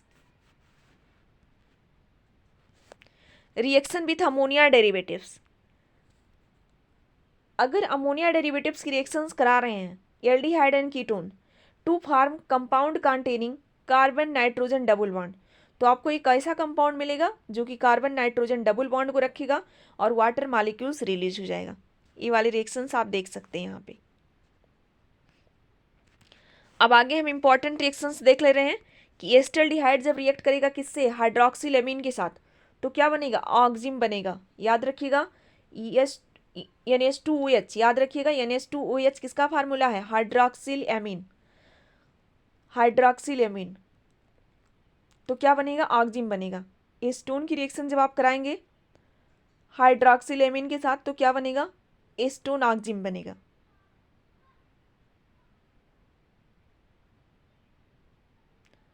इस तरीके से अगर आप रिएक्शन विथ हाइड्रोजन कराएंगे NH2 का, तो यहाँ से क्या होगा, एक मॉलिक्यूल्स ऑफ वाटर निकल जाएगा और पूरा इसमें ऐड कर देंगे, एस्टल्डिहाइड हाइड्रोजन बनेगा, जोन बनेगा। एक बार आप रिएक्शंस को लिख लिख के प्रैक्टिस करिए, बहुत आसान है, बहुत आपको इजीली समझ में आ जाएगा। अब देखिए एसीटोन रिएक्ट कर रहा है हाइड्रोजन से, तो आपका एस्टोन हाइड्रोजन बनेगा। अब देखिए अगला रिएक्शन किसके साथ देखेंगे, फेनाइल हाइड्रोजन। तो सबसे पहले आपको फेनाइल हाइड्रोजन का फार्मूला पता होना चाहिए, तो क्या होता है, NH2 NHC6H5, NH2 NHC6H5। Acetaldehyde जब आप हाइड्रोजन से रिएक्ट करेगा तब भी एक मॉलिक्यूल्स ऑफ वाटर यहाँ से निकलेगा और एस्टल्डिहाइड फेनाइल हाइड्रोजन बनेगा, एस्टल्डिहाइड फेनाइल हाइड्रोजन बनेगा। इस तरीके से एसीटोन जब रिएक्ट करेगा तो एस्टोन फिनाइल हाइड्रोजन बनेगा। अगली रिएक्शंस देखेंगे, रिएक्शन विथ 2,4-डाइनाइट्रो फेनाइल हाइड्रोजन। ये आपका एसीटोन है और इसकी रिएक्शन किसके साथ हो रही है, 2,4-डाइनाइट्रो फेनाइल हाइड्रोजन, तो वाटर मॉलिक्यूल्स निकलेगा और पूरा ग्रुप इसी में डबल बॉन्ड नाइट्रोजन से जुड़ जाएगा। ये सारी रिएक्शंस आपके लिए शो करें, अभी बहुत सारी रिएक्शंस, नेमिंग रिएक्शन इस चैप्टर में बहुत ज़्यादा है तो उसको भी हम आगे देखेंगे। रिएक्शन विथ सेमी कार्बाजाइड, तो इसमें क्या होता है, aldehyde and ketone react with semicarbazide to form semicarbazones. तो जब कार्बाजाइड से रिएक्शंस आप कराते हैं तो क्या मिलता है, सेमी कार्बाजोन मिलता है। इस बात का सब लोग ध्यान रखें। ये सारी रिएक्शंस आपके एग्जाम्स के लिए बहुत हेल्पफुल हैं, इसलिए इन सारी रिएक्शंस का हम यहाँ पे एनालिसिस कर रहे हैं। अगला रिएक्शंस नेमिंग रिएक्शंस के साथ है, सेमी कार्बाजोन आप देख रहे हैं ना, H2N NH CO NH2, यही फार्मूला है। सारे फार्मूले आप एक बार देख लीजिए, आपके पास समय बहुत कम है, नहीं तो हम सारे की मैकेनिज्म जरूर आपके साथ डिस्कस करते। रिएक्शन इन्वॉल्विंग एल्किल ग्रुप, ऐसे तो आपको याद नहीं करना है, बस आपको क्या याद करना है, एल्डोल कंडेंसेशन क्या होता है। अगर जितने भी एल्डिहाइड हैं अगर उनके पास अल्फा हाइड्रोजन है तो क्या करेंगे, सेल्फ एडिशन करेंगे in the presence of a base to form the aldol. याद रखना कि अगर एल्डिहाइड के पास अल्फा हाइड्रोजन है तभी वो एल्डोल कंडेंसेशन देंगे, नहीं तो नहीं देंगे। यहाँ पे देखिए एस्टल्डिहाइड के मैंने 2 मॉलिक्यूल्स लिया है, उसके बाद बेस की प्रेजेंस में इसकी रिएक्शन कराया है तो प्रोडक्ट क्या मिला है, 3 हाइड्रोक्सी ब्यूटेनॉल मिला है। मैकेनिज्म में आप देखिए सबसे पहले क्या होगा, ये बेस है, हमने कहा था बेस कहाँ से प्रोटॉन निकालेगा, जो प्रोटॉन एस्टिक होगा, और यही अल्फा वाला जो हाइड्रोजन है वही एस्टिक होगा। तो यहाँ से प्रोटॉन ले लिया, आपका इनोलेट आयन बन गया। दूसरे स्टेप में क्या होगा, अभी सेकेंड मॉलिक्यूल्स ऑफ एस्टल्डिहाइड का बचा है। ए बेस अथवा इनोलेट आयन किसके जैसे बिहेव करेगा, न्यूक्लियोफाइल के जैसे, जाके सेंटर पे अटैक करेगा, तुरंत कार्बन ऑक्सीजन बॉन्ड ब्रेक होगा, आपको ये वाला प्रोडक्ट मिलेगा। तीसरे स्टेप में क्या होगा, जो भी आपका वाटर रिलीज हुआ था उससे एक H+ लेगा और प्रोडक्ट क्या बनाएगा, 3 हाइड्रोक्सी ब्यूटेनॉल। तो सबसे पहले क्या करना है, इनोलेट आयन बनाना है। इनोलेट आयन न्यूक्लियोफाइल के जैसे बिहेव करेगा, और दूसरी कंडीशन क्या है, वो फर्दर क्या करेगा, प्रोटॉन एक्सेप्ट करेगा और आपका एल्डोल प्रोडक्ट देगा। तो हमेशा याद रखिएगा, एल्डोल कंडेंसेशन के लिए अल्फा हाइड्रोजन होना मस्ट है। दूसरी चीज़, आपका 2 मॉलिक्यूल्स ऑफ एल्डिहाइड लेना होगा, तभी आपका होगा। जो भी लेंगे 2 मॉलिक्यूल्स लेंगे। कुछ इसकी करेक्टरिस्टिक है, कभी कभी पूछ लेते हैं कौन सा एल्डोल कंडेंसेशन का पार्ट नहीं है। तो याद रखिएगा, the product is larger molecule that contain A newly formed carbon carbon bond. The newly formed carbon carbon bond occurs between the alpha carbon of 1 aldehyde molecules. यहाँ पे और कुछ करेक्टरिस्टिक दिए हैं, वो सारे करेक्टरिस्टिक देख लीजिए। अब देखिए, जो आपने 2 हाइड्रोक्सी ब्यूटेनॉल बनाया है, इस 2 हाइड्रोक्सी ब्यूटेनॉल को अगर हम फर्दर हीट कर दें तो क्या होगा, यहाँ से एक वाटर मॉलिक्यूल्स निकल जाएगा और क्या लग जाएगा, डबल बॉन्ड लग जाएगा, तो 2 ब्यूटेनॉल बनेगा, और इसी का नाम क्या होगा, क्रोटोनल्डिहाइड। क्या नाम होगा, क्रोटोनल्डिहाइड। CH3CH double bond CH, C double bond OH, water यहाँ से रिलीज हो गया। तो हमेशा याद रखिएगा, जब अल्फा बीटा अनसैचुरेटेड एल्डिहाइड को हम क्या नहीं, जब भी हम एल्डोज को हीट करते हैं तो हमें अल्फा बीटा अनसैचुरेटेड एल्डिहाइड मिलता है। अल्फा बीटा पे क्या है, अनसैचुरेशन है, डबल बॉन्ड है। अगला दिया गया है यहाँ पे, इसमें क्या करेंगे, कीटोन्स कंटेनिंग अल्फा हाइड्रोजन। ऐसे कीटोन जिनके पास अल्फा हाइड्रोजन है वो भी एल्डोल कंडेंसेशन देंगे, और उसको आप क्या बोलेंगे, कीटोल्स बोलेंगे। जैसे आपने एल्डिहाइड के केस में क्या नाम दिया, एल्डोल दिया, तो कीटोन्स के साथ जब आप कराएंगे तो कीटोल नाम देंगे। यहाँ पे एग्जाम्पल्स दिया गया है, अगर आप एस्टोन के 2 मॉलिक्यूल्स को ले रहे हैं तो आप उसी तरीके से क्या करेंगे, प्रोटॉन यहाँ से एक्सेप्ट करेंगे। इस तरीके से अगर कर रहे हैं, फर्दर ये क्या करेगा, जाके इसके साथ जुड़ जाएगा, और फर्दर क्या होगा, बॉन्ड को ब्रेक, प्रोटॉन्स लेंगे और डाईएसीटोन एल्कोहल्स बनाएगा। तो कीटोन भी देंगे एल्डोल कंडेंसेशन, लेकिन उनके पास अल्फा हाइड्रोजन होना चाहिए। Ketols are also easily dehydrated by heating or by treatment with dilute acid to form alpha beta unsaturated ketones. For example, ये डाईएसीटोन एल्कोहल्स है, इसको हीट करेंगे, वाटर रिलीज होगा, और यहाँ पे क्या आएगा, कार्बन डबल बॉन्ड CH। इसको क्या बोलते हैं, मेस्टिल ऑक्साइड। अगर कार्बन पे 2 CH3 लगे हुए हैं, double bond CH CO CH3 है, तो इसे क्या बोलते हैं, मेस्टिल ऑक्साइड बोलते हैं, अथवा 4 मेथाइल 3 पेंटीन 2 तो यही क्या हुआ, मेस्टिल ऑक्साइड हुआ, और यहाँ से वाटर निकल गया। मिक्स्ड एल्डोल कंडेंसेशन का मतलब क्या है, मिक्स्ड एल्डोल कंडेंसेशन क्या होती है, जब हम 2 डिफरेंट कार्बोनिल कंपाउंड लेंगे लेकिन दोनों के पास अल्फा हाइड्रोजन होना चाहिए। जैसे आपने एक एल्डिहाइड ले लिया और दूसरा एल्डिहाइड ले लिया,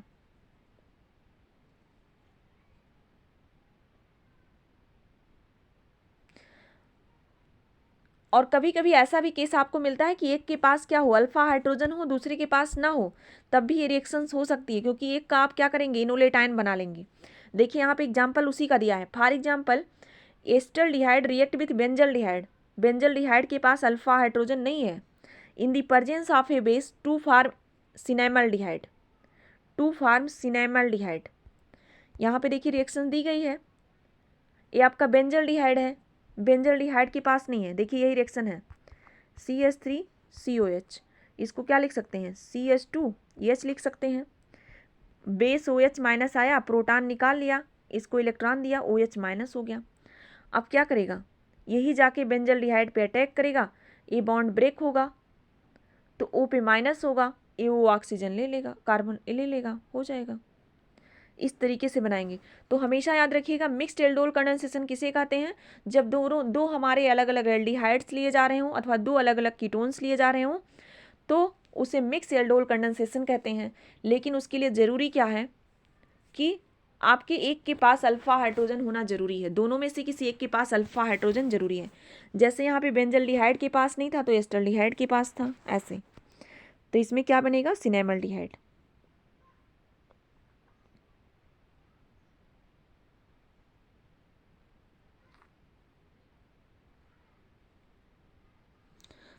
यहाँ पे देखिए दिया गया है एस्टोन के 2 मॉलिक्यूल्स को लेके किस तरीके से आप प्रोडक्ट बना रहे हैं, डाई एस्टोन एल्कोहल्स, जिसे आप कीटोन्स भी कहते हैं।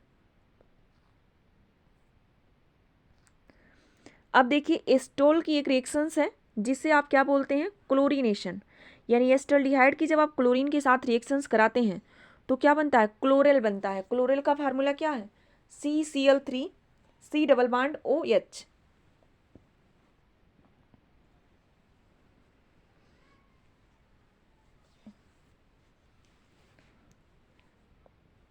CCl3 C double bond OH plus 3HCl, यही आपका क्लोरल है। तो एस्टल्डिहाइड की रिएक्शन जब भी क्लोरीन से कराएंगे तब आपको क्या मिलेगा, क्लोरल मिलेगा।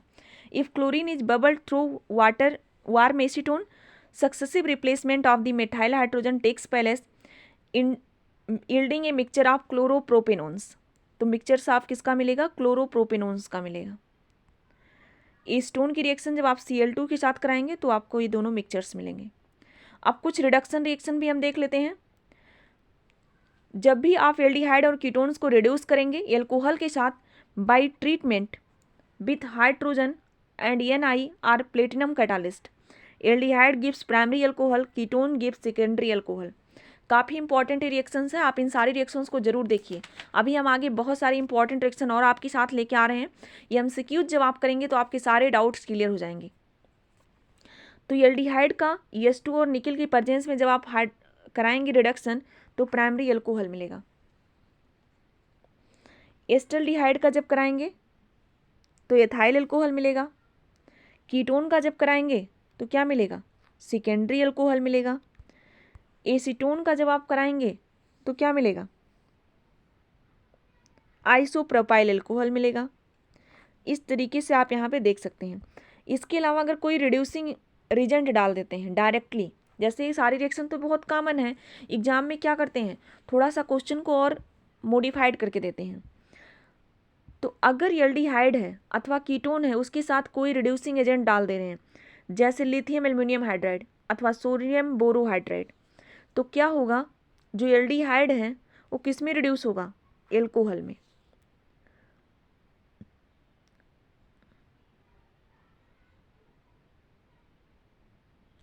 एल्कोहल में। तो याद रखिएगा रिड्यूसिंग रिजेंट का फंक्शन यही कि उसको एल्कोहल में कन्वर्ट कर देगा एल्डिहाइड को। अगला देखेंगे रिडक्शन टू एल्केन्स। एल्केन्स में कैसे रिडक्शन होता है, aldehyde and ketone can be reduce to alkanes by either the Clemmensen reduction और वोल्फ किस्नर रिडक्शन। इसको लिखिए, वेरी वेरी इंपॉर्टेंट, बहुत इंपॉर्टेंट है।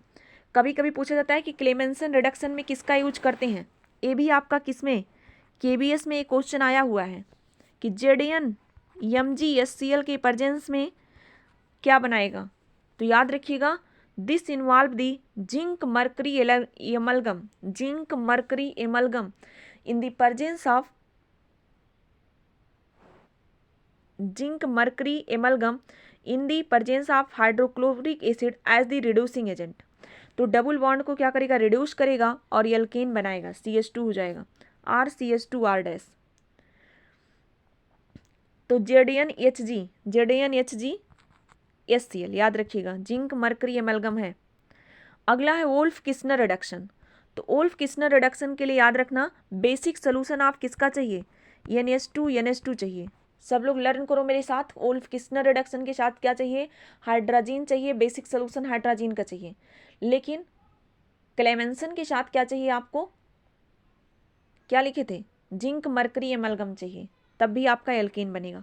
तो वोल्फ किस्नर में कि क्या होगा, ये भी कीटोन है, हाइड्रोजन के प्रेजेंस में सब किस में कन्वर्ट हो जाएंगे, एल्केन में कन्वर्ट हो जाएंगे। तो यही आपका क्या था, वोल्फ किस्नर रिडक्शन था। सब लोग याद करिए कि वोल्फ किस्नर रिडक्शन और क्लेमेंसन क्या होते हैं। आज की इस क्लास को देखने के बाद ये दोनों आपकी भूल लेनी चाहिए। आने वाले समय में हम इसकी मैकेनिज्म भी आपके साथ डिस्कस करेंगे। Ketone when reduce in neutral और alkaline medium form pinacols symmetrical 1,2 dials. For example, a stone undergo reduction with magnesium amalgam to form 2,2-dimethylbutane 2,3 diol.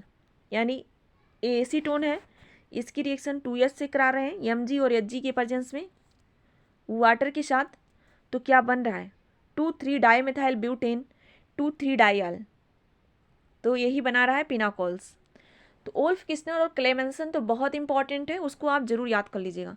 Aldehyde इस रिएक्शंस को नहीं देता है। और भी यहाँ पे इंपॉर्टेंट रिएक्शंस हम आपके साथ देख लेते हैं, उसके बाद हम कुछ और रिएक्शंस यहाँ पे देखेंगे, जैसे कैनिजारो रिएक्शंस देखेंगे आगे।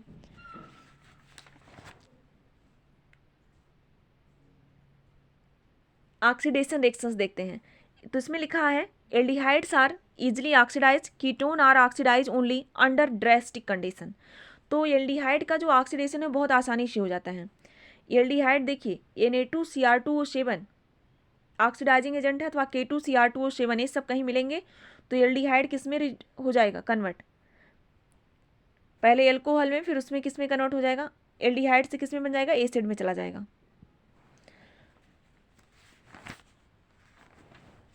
दूसरा एस्टल्डिहाइड अगर कहीं पे दिया है तो क्या बना देगा, एस्टल्डिहाइड का अगर कोई भी आपका ऑक्सीडाइजिंग एजेंट है तो किस में कन्वर्ट कर देगा वो, एसिड में, एस्टिक एसिड में। इसकी जगह पे आप पोटेशियम परमैंगनेट भी यूज कर सकते हैं। Aldehyde can be oxidize by very much oxidizing agent such as Tollen reagent, Fehling solution और बेनेडिक्ट सोल्यूशन। तो ये आप तीनों सोल्यूशंस को एक बार जरूर पढ़िएगा। टॉलन रिजेंट क्या होता है, फेलिंग सोल्यूशंस क्या होता है और बेनेडिक्ट सोल्यूशंस क्या होते हैं, इन तीनों को जानना बहुत जरूरी है। ये सब ऑक्सीडाइज किसका करते हैं, एल्कोहल्स का करते हैं, और बहुत माइल्ड ऑक्सीडाइजिंग एजेंट है। इसके लिए आप क्या देखेंगे, इसमें आप देखेंगे टॉलन रिजेंट किसे कहते हैं। तो टॉलन रिजेंट क्या है, ammoniacal solution of silver oxide. Tollen reagent ammoniacal solution of silver oxide. It is obtained by adding ammonia to precipitate of silver oxide present in a solution of silver nitrate and sodium hydroxide. When toluene reagent is used to oxidize an aldehyde,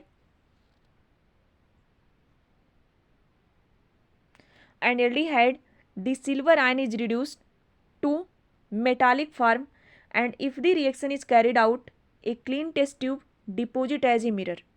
जब भी Tollens regent का use करते हैं किसी भी oxidise aldehyde को oxidise करने के लिए, जो सिल्वर मिरर होता है जो डालते हैं आप वो रिड्यूस हो जाता है, और अगर रिएक्शन को आप टेस्ट ट्यूब में करा रहे हैं तो वहाँ पे आप मिरर जैसे दिखाई देता है। The silver mirror formed indicate the presence of aldehydic group in A molecule. जो सिल्वर मिरर बन रहा है वही बताता है कि मॉलिक्यूल्स में एल्डिहाइड ग्रुप है कि नहीं है। तो एल्डिहाइड को जनरली पहचानने के लिए, डिस्टिंग्विश करने के लिए आप इसका टेस्ट कर सकते हैं। तो देखिए एल्डिहाइड है 2AgNO3H है, यहाँ से आपका क्या बनेगा RCOONH3, और silver mirror H2O plus ammonia.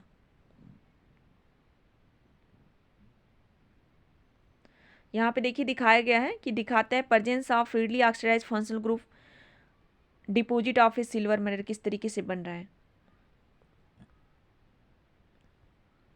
आगे भी हम इसके और भी क्वेश्चंस कराएंगे। टॉलन रिजेंट फेलिंग सोल्यूशंस, और उसके बहुत इंपॉर्टेंट है क्योंकि फेलिंग सोल्यूशंस क्या है, Fehling solution is an alkaline. जितने भी क्वेश्चन को यहाँ पे हम मार्क कर रहे हैं वेरी वेरी इंपॉर्टेंट, उसको जरूर देखिएगा।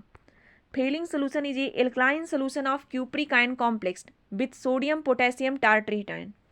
Fehling solution is an alkaline solution of cupric ion complex with sodium potassium tartrate ion. When failing solution is used to oxidize an aldehyde, the complex cupric ion deep blue is reduced to cuprous oxide. जब भी Fehling solution का आप use करते हैं किसी भी aldehyde को oxidise करने के लिए, जो क्यूप्रिक आयन का डीप ब्लू कलर है वो किसमें कन्वर्ट हो जाता है, रेड कलर में, यानी क्यूप्रस ऑक्साइड बन जाता है। The presence of red precipitate of cuprous oxide indication the aldehydic group in A molecules. अगर वो क्यूप्रिक आयन डीप ब्लू से रेड में कन्वर्ट हो गया तो बताएगा कि मॉलिक्यूल्स में क्या है, एल्डिहाइडिक ग्रुप प्रेजेंट है। तो आप ये रिएक्शंस बहुत इंपॉर्टेंट है। तो ये एल्डिहाइड है 2C2OH2, NOH रिएक्शन कराएंगे RCOO minus Na, red precipitate मिलेगा क्यूप्रेस ऑक्साइड का, और 3 मॉलिक्यूल्स ऑफ वाटर रिलीज होंगे। The presence of an aldehyde group in a molecule is shown by the formation of a brick red precipitate of copper first oxide in the failing test। अगला देखिए Benedict solutions लिखा है यहाँ पे। Benedict solution क्या होता है, alkaline solution of cupric ion complexed with citrate ion, it react in same way as Fehling solutions. तो टॉलन रिजेंट फेलिंग सॉल्यूशन एक बार और देखिएगा, हम इसके क्वेश्चन भी आपको बहुत जल्द कराएंगे, आज ही शाम को अपलोड करेंगे इसको। Oxidation of ketones, ketones can be oxidize by strong oxidizing agent such as alkaline KMNO4 और hot concentrated HNO3 to form 2 carboxylic acid with fewer carbon atom than the original ketones। This is because the ketone is broken into 2 fragment। जो ketone है 2 fragment में break होता है by attack on either side of the carbonyl group। तो यहाँ पे देखिए 2 butanone से क्या बन गया, प्रोपेनोइक एसिड और एस्टिक एसिड HNO3 की प्रेजेंस में। Ketone do not react with Tollen reagent Fehling solution और बेनेडिक्ट सोल्यूशन। हमेशा इस क्वेश्चन को मार्क कर लीजिए, बहुत बहुत इंपॉर्टेंट है। जब भी टॉलन रिजेंट फेलिंग सोल्यूशन और बेनेडिक्ट सोल्यूशन की बात आएगी तो सिर्फ और सिर्फ एल्डिहाइड के लिए आएगी, उसी को रिएक्ट करेगा, कीटोन के साथ वो कोई भी रिएक्शंस नहीं शो करेगा ये सारे। तो इस बात को हमेशा याद रखिएगा। जैसे 4 ऑप्शन दे दिया, 3 कीटोन का दे दिया, 1 एल्डिहाइड का दिया, पूछिएगा किसके साथ रिएक्ट करेगा, तो हमेशा याद रखिएगा। अगली रिएक्शंस है हैलोफार्म रिएक्शंस। हैलोफार्म रिएक्शंस हमने अपने नोट्स में इसको इंटर कराया है, बहुत इंपॉर्टेंट है आपकी हैलोफार्म रिएक्शंस। हैलोफार्म रिएक्शंस का पूछा जाता है कौन सी रिएक्शंस हैलोफार्म टेस्ट नहीं देगी। इस रिएक्शंस को आप एक बार जरूर देखिएगा, हैलोफार्म रिएक्शंस। तो हैलोफार्म रिएक्शंस की बात करें तो acetaldehyde and methyl ketones react rapidly with halogen Cl2Br2 और I2 in the presence of alkali to form haloform. यानी मिथाइल कीटोन की अगर बात करें तो RCOCH3 किसके साथ रिएक्ट करेगा, 3 मोल्स ऑफ हैलोजन, जैसे 3Br2 हो गया, और 4 मोल्स ऑफ सोडियम हाइड्रोक्साइड, उसको आप हीट करेंगे तो एक तो आपका क्या बनेगा, अगर ब्रोमीन से कराएंगे तो ब्रोमोफार्म बनेगा, क्लोरीन से कराएंगे क्लोरोफार्म बनेगा, आयोडीन से कराएंगे तो क्या बनेगा, आयोडोफार्म बनेगा।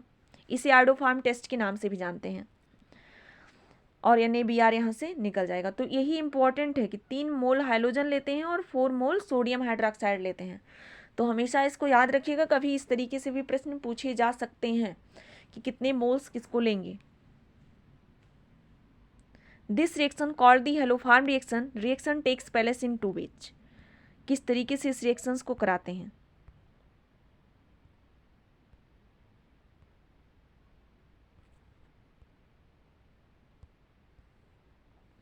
अब देखिए यहाँ पे फर्स्ट मेथड दिया है, इस मेथड की बहुत ज़्यादा रिक्वायर्ड नहीं, आपको जो मेन चीज़ समझना है उसको देखिएगा।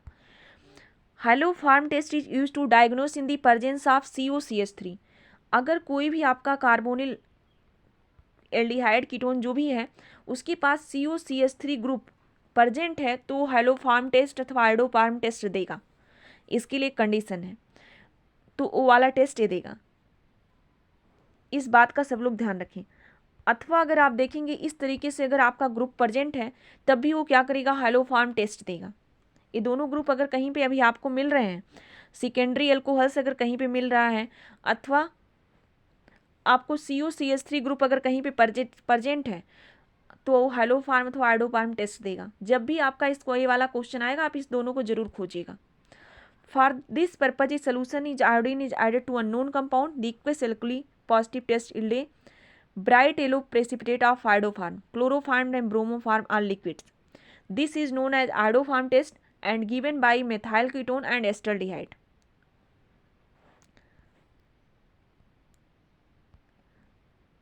Ethyl alcohol and secondary alcohols. Ethyl alcohols and secondary alcohol also give a positive iodoform test. हमेशा याद रखिएगा, अगर कहीं पे आपका एथाइल अल्कोहल होगा अथवा सेकेंडरी अल्कोहल होगा तो वो भी पॉजिटिव आइडोफार्म टेस्ट देगा। This is because ethyl alcohol is converted to acetaldehyde, ethyl alcohol is converted to acetaldehyde and secondary alcohol is converted to methyl ketone under the condition used to the test।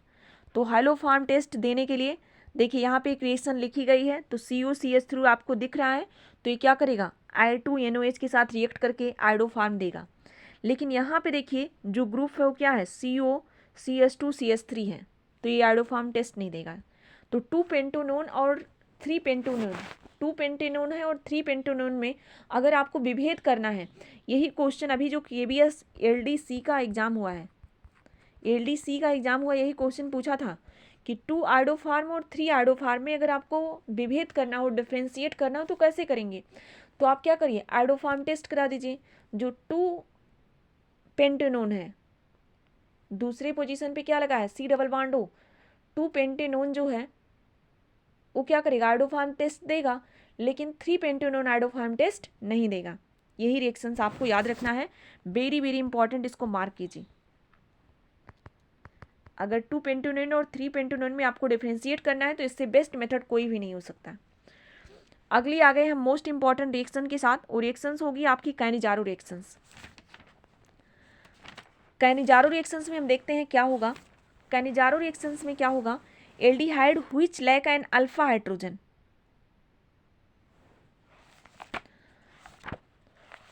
Aldehyde which lack an alpha hydrogen,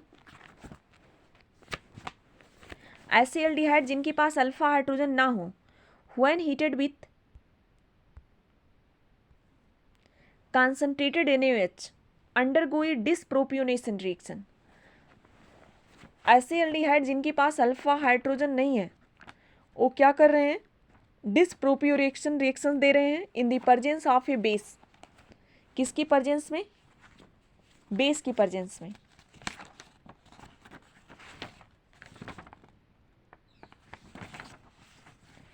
base की presence में one of the aldehyde molecules are oxidise. Disproportionation का मतलब क्या है, oxidation और reduction क्या होगी, साथ साथ होगी।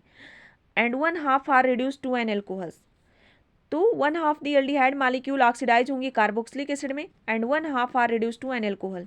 This reaction is known as the Cannizzaro reaction. पहला क्वेश्चन बन सकता है कि कैनिजारो रिएक्शन कैसी रिएक्शंस होगी, तो याद रखिएगा डिसप्रोपियोनेशन रिएक्शंस होगी। कैनिजारो रिएक्शन कैसी रिएक्शन होगी, डिसप्रोपियोनेशन रिएक्शंस होगी। दूसरा इंपॉर्टेंट पॉइंट आप लोग क्या याद रखेंगे कि इसमें एल्डिहाइड के पास अल्फा हाइड्रोजन नहीं होना चाहिए।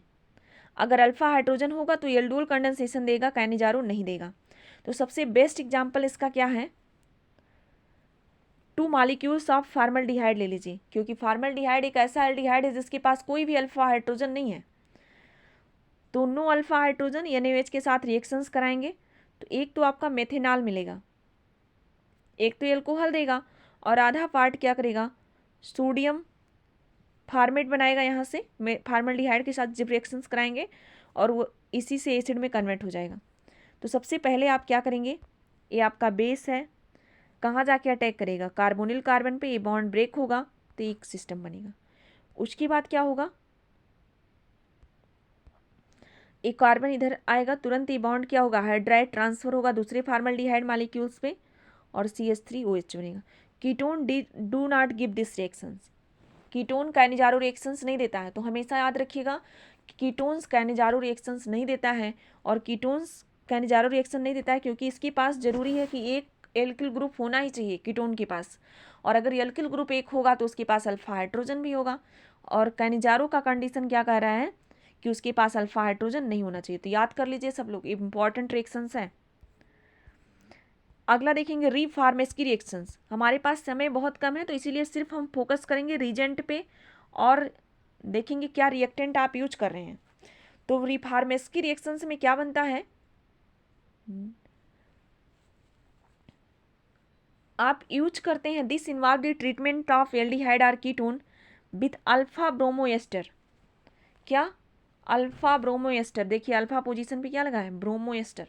Alpha bromoester in the presence of a zinc, तो किसकी प्रेजेंस में होती है, रिफॉर्मेस की रिएक्शंस, जिंक ईथर वाटर की प्रेजेंस में होगी। The product is beta hydroxy ester, product जब बनाएंगे तो बीटा पोजीशन पे क्या लग जाएगा, हाइड्रोक्सी ग्रुप। तो यही रिफॉर्मेस की रिएक्शंस की पहचान है कि जो भी आपका एल्डिहाइड और कीटोन होगा उसकी रिएक्शन अल्फा ब्रोमो एस्टर से कराएंगे in the presence of a zinc, product क्या बनेगा, बीटा हाइड्रोक्सी एस्टर बनेगा। मैकेनिज्म की बात करें तो मैकेनिज्म में आपके 3 स्टेप इन्वॉल्व होंगे, ethyl 2 bromo acetate, alpha ester,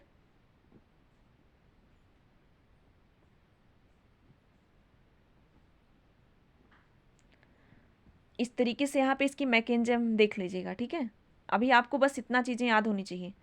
mechanism नहीं भी कर पाएंगे कोई बात नहीं, लेकिन आपको रिजेंट क्या यूज कर रहे हैं इसको याद करना है और प्रोडक्ट क्या बनता है।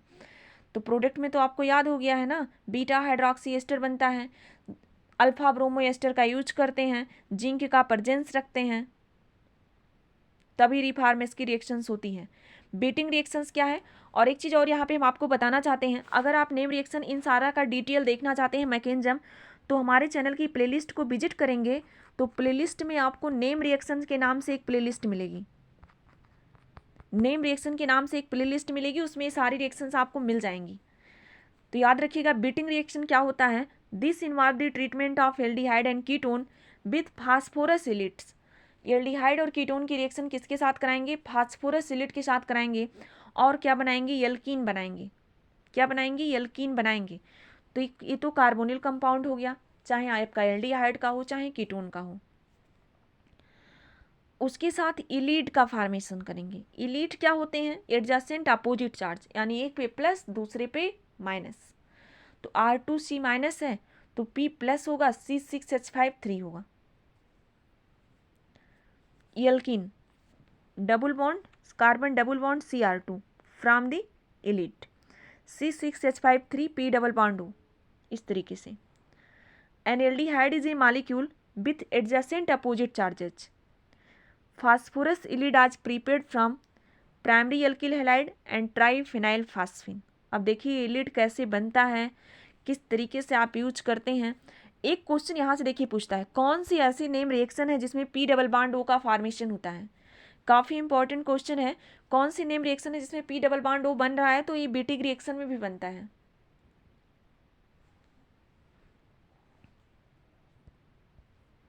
आगे देखिए बताया है कि कैसे आप फास्फोरस इलिड को जनरेट करते हैं। यहाँ पे सारी मैकेनिज्म आपका बताया है कि फास्फोरस इलिड से जब रिएक्शंस कराते हैं तो बीटेन बनता है, बीटेन फर्दर ब्रेक होता है, इलिमिनेट होता है, तो आपका एल्कीन बनता है। बीटिंग रिएक्शन जो है सबसे बेस्ट मेथड है एल्कीन बनाने का एल्डिहाइड और कीटोन से। अगर एल्डिहाइड और कीटोन से आपको एल्कीन बनाना है तो सबसे बेस्ट मेथड है कि आप उसकी रिएक्शन किससे कराइए, फास्फोरस इलिड से करा दीजिए, तो आपका बन जाएगा। अगला है रिएक्शन विथ फास्फोरस पेंटाक्लोराइड। जब भी एल्डिहाइड और कीटोन की रिएक्शन PCl5 से कराएंगे तो क्या बनाएगा, 1,2 डाइक्लोरोएथेन बनाएगा, यानी क्या बनाएगा, जेम डाइहैलाइड बनाएगा, और POCl3 निकल जाएगा। याद रखिएगा एस्टल्डिहाइड रिएक्ट करेगा PCl5 से तो क्या बनाएगा, 1,2 डाइक्लोरोएथेन बनाएगा और POCl3 निकल जाएगा। अगला क्या है, अगर एस्टोन रिएक्ट करेगा PCl5 से,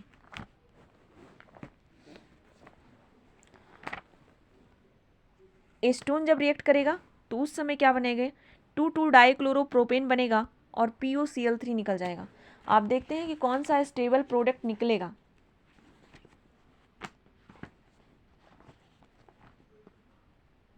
कौन सा स्टेबल प्रोडक्ट। अगला हम देखेंगे सिफ टेस्ट, कि सिफ टेस्ट आप कैसे करते हैं।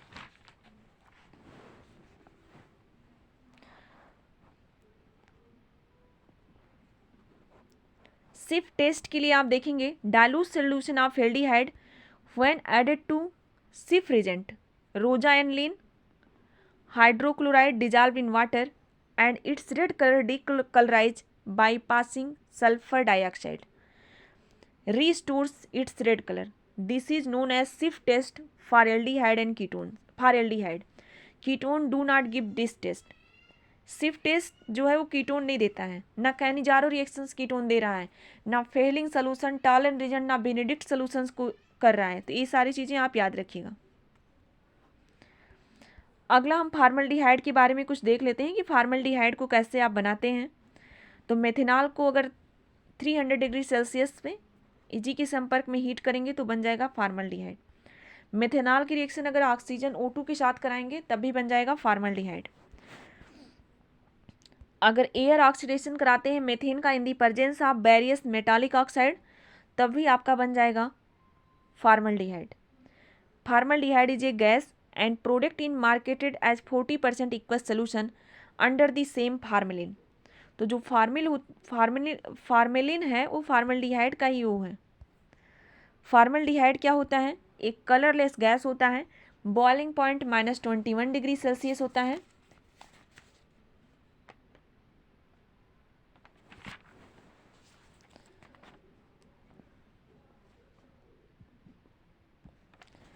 और उसके अलावा अगर हम देखें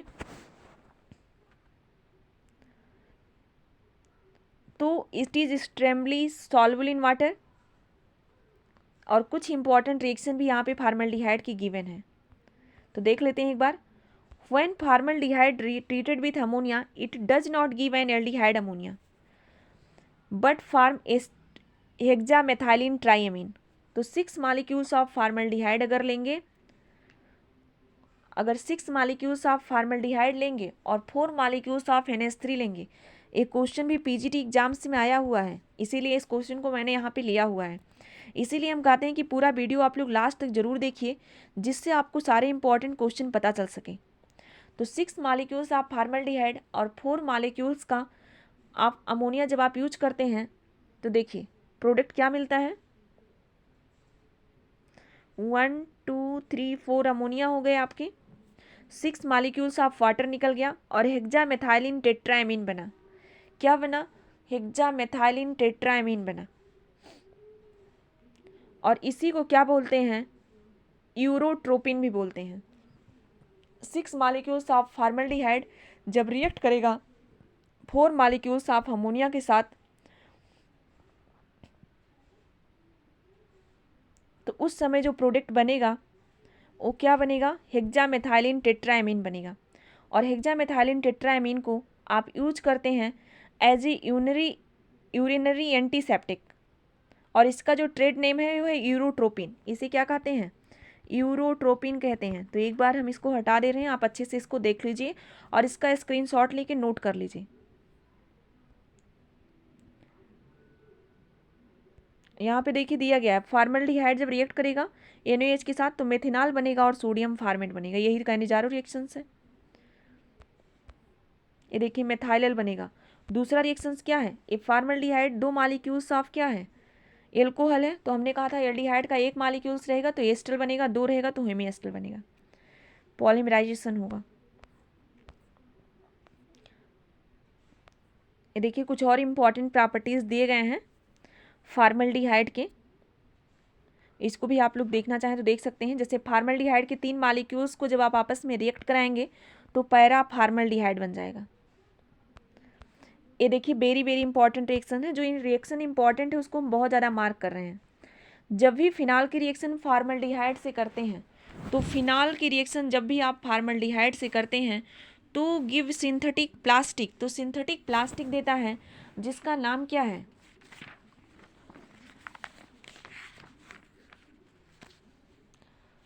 सिंथेटिक प्लास्टिक देता है जिसका नाम है आपके बेकेलाइट। आपने नाम सुना होगा ना इस पॉलीमर का, बेकेलाइट। काफ़ी इंपॉर्टेंट पॉलीमर है और रिएक्शन भी काफ़ी इंपॉर्टेंट है।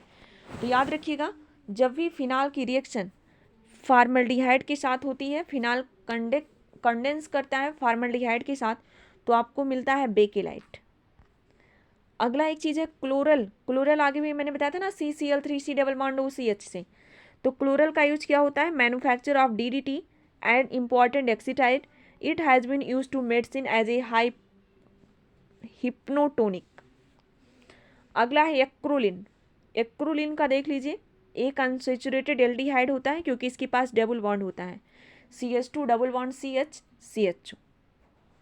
यही आपका क्या है? एक्रोलिन है। एक्रोलीन क्या करता है, जब ग्लिसरॉल के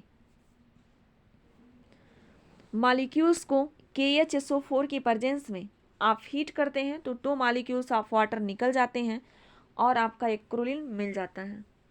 KHSO4 की प्रेजेंस में जब आप उसको हीट करते हैं तो 2 मॉलिक्यूल्स ऑफ वाटर निकल जाता है और एक्रोलीन बन जाता है। Acrolein is a colourless pungent smelling liquid, boiling point 52 degree Celsius.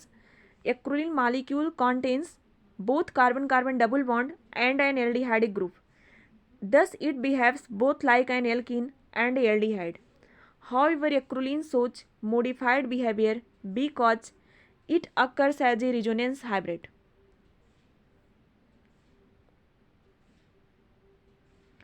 तो यहाँ पे एक्रोलीन की कुछ रिएक्शंस दी गई हैं, इसको आप लोग देख सकते हैं। एक्रोलीन की रिएक्शन जब आप लिथियम एल्यूमिनियम हाइड्राइड के साथ कराएंगे तो क्या है, क्या करेगा, ये रिड्यूसिंग एजेंट है ना, तो इसको क्या करेगा, कन्वर्ट कर देगा एलाइल एल्कोहल में, एल्डिहाइड को। एक्रोलीन का यूज करते हैं टीयर गैस में, in the manufacture of insecticide में, in the preparation of acrolein urea formaldehyde resin में। देखिए ये सारी रिएक्शंस यहाँ पे गिवन है।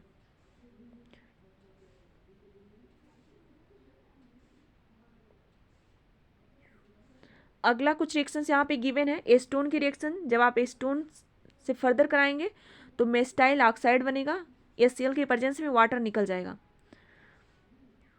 यहाँ पे एक चीज़ देखिए और दिया है, काफ़ी इंपॉर्टेंट है। मेस्टाइल ऑक्साइड की रिएक्शन फर्दर आप एस्टोन से कराएंगे तो फिर से वाटर मॉलिक्यूल्स निकलेगा और क्या बनेगा, फोरोन बनेगा।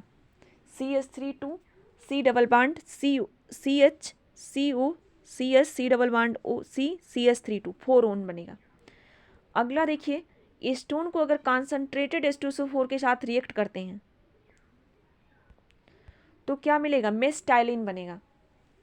एसीटोन को अगर 3 मॉलिक्यूल्स आप एस्टोन ले लीजिए, उसको कॉन्सेंट्रेटेड H2SO4 के साथ अगर हीट करेंगे तो मेस्टाइलिन बनेगा। अगला दिया गया है, एस्टोन को अगर रिएक्शन कराएंगे BaSO4 OH2 के साथ तो जैसे अभी आपने कहा ना कीटोल्स टाइप, ये कीटोल टाइप की रिएक्शंस हैं, डाइएस्टोन एल्कोहल।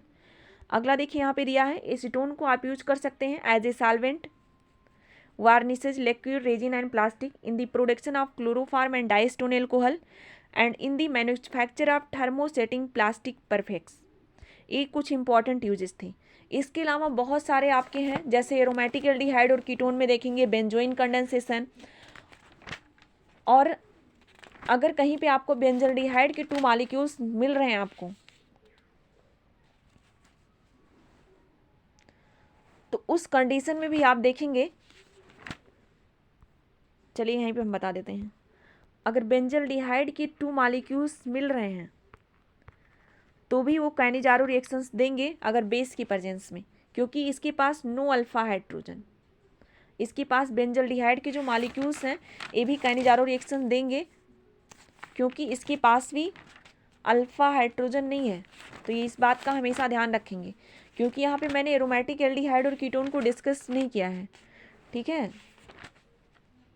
तो ये सारी कुछ इंपॉर्टेंट रिएक्शंस हैं, इसको आप लोग एक बार देख लीजिएगा, नहीं तो आप चैनल की प्लेलिस्ट में देखेंगे तो ये सारी रिएक्शंस वहाँ पे मिल जाएंगी आपको।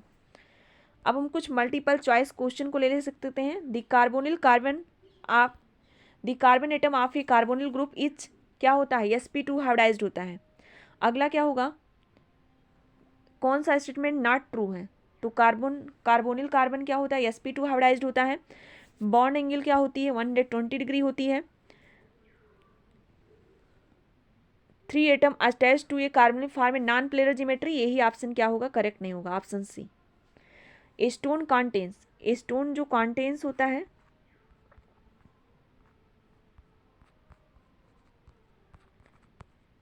कितने सिग्मा बॉन्ड, तो 1 2 3 4 5 6 7 8 9 सिग्मा बॉन्ड है, 9 सिग्मा बॉन्ड है और 1 पाई बॉन्ड है, तो ऑप्शन फर्स्ट राइट होगा। फार्मेलिन क्या होता है, अभी मैंने बताया ना 40 फार्मेलिन बहुत इंपॉर्टेंट है, इसको याद कर लीजिए। Formalin is a 40% solution of formaldehyde in water, 40% solution होगा फॉर्मल्डिहाइड का इन वाटर में। Which of the following has highest boiling point, सबसे ज़्यादा बॉइलिंग पॉइंट किसका होगा? तो याद रखिएगा boiling point increases with molecular weight, the higher the molecular weight higher the boiling point. तो 2 hexanone are the higher molecular weight and higher boiling point. Which has the highest boiling point? तो इसमें कौन सा होगा? Butanol का ज़्यादा होगा क्योंकि इसका मॉलिक्यूलर वेट ज़्यादा है। What property of low molecular weight aldehyde and ketones account for the magnitude of their boiling points. ये सारे इंपॉर्टेंट पॉइंट यहाँ पे दिए गए हैं और कुछ क्वेश्चन भी यहाँ पे दिए गए हैं, उसके सॉल्यूशंस भी यहाँ पे प्रोवाइड किए गए हैं। तो मुझे पढ़ के सुनाने की कोई विशेष रिक्वायर्ड नहीं है। आप सभी लोग इस क्वेश्चन को जरूर एक बार देख लीजिए कि किस तरीके से इस क्वेश्चन दिए गए हैं, क्योंकि आपका वीडियो काफ़ी ज़्यादा लार्ज हो जाएगा, आपका समय भी वेस्ट जाएगा, तो कोई फ़ायदा नहीं है। यहाँ पे हम ज़्यादा से ज़्यादा क्वेश्चन की प्रैक्टिस करेंगे जिससे हम अगला चैप्टर भी अपलोड कर सकें। तो ये वाले रिएक्शन, सारे रिएक्शंस यहाँ पे दिए गए हैं, आप इसको देखिए, इसका स्क्रीनशॉट लेते चलिए और इन सारे क्वेश्चन को बैठ के सॉल्व कीजिए। एक बार देखिए किस तरीके से हो रहा है। HCN से जब आप रिएक्ट कर रहे हैं तो न्यूक्लियोफिलिक एडिशन हो रही है। ये सारे देखिए कितने इंपॉर्टेंट क्वेश्चन दिए गए हैं। ग्रिग्नार्ड रिएजेंट ही ऐसा है जो एल्डिहाइड और कीटोन दोनों से रिएक्ट करेगा।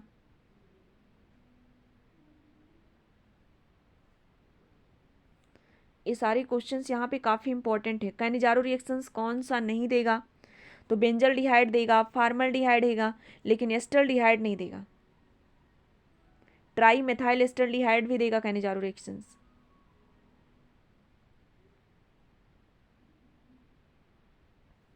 सारी रिएक्शंस आपने आगे पढ़ लिया है, इन सारी रिएक्शंस का कर सकते हैं।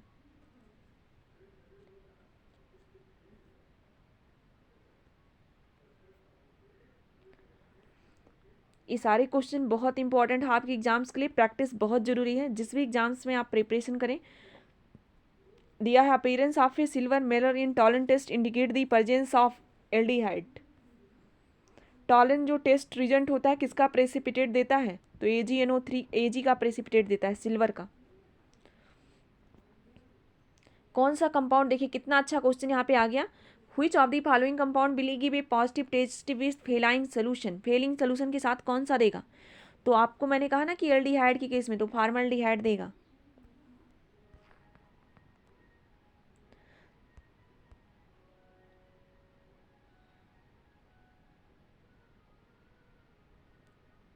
ये तो कीटोन है, एल्कोहल है, यही देगा फर्स्ट वाला। अब देखिए यही वाला क्वेश्चन हम पूछ रहे थे, which of the following compound will give an iodoform test? ये मेथेनॉल है और ये क्या है? एथेनॉल है। ये क्या है? बेंजोइक एसिड है। अभी क्या बताया था कि एथेनॉल क्या करेगा? आइडोफार्म टेस्ट देगा। CH3CH2OH बताया गया था ना कि यही किस में कन्वर्ट हो जाएगा? प्राइमरी अल्कोहल एल्डिहाइड में कन्वर्ट हो जाएगा और फर्दर वो क्या करेगा? CH3O वाली यूनिट मिल जाएगी, तो एथेनॉल क्या करेगा? आइडोफार्म टेस्ट देगा। अगला क्वेश्चन है, पूछ रहा है कौन सा नहीं देगा आइडोफार्म टेस्ट? तो ये नहीं देगा, मेथेनॉल नहीं देगा। मेथेनॉल पॉजिटिव आइडोफार्म टेस्ट नहीं देगा, सिर्फ और सिर्फ एथेनॉल देगा। एथेनॉल देगा, एथेनॉल देगा, प्रोपेनोन देगा। अगला क्वेश्चन देखिए दिया है, which of the following compound does not give iodoform test on treatment with? कौन सा आइडोफार्म टेस्ट नहीं देगा? ब्यूटेनोन। ब्यूटेनोन नहीं देगा।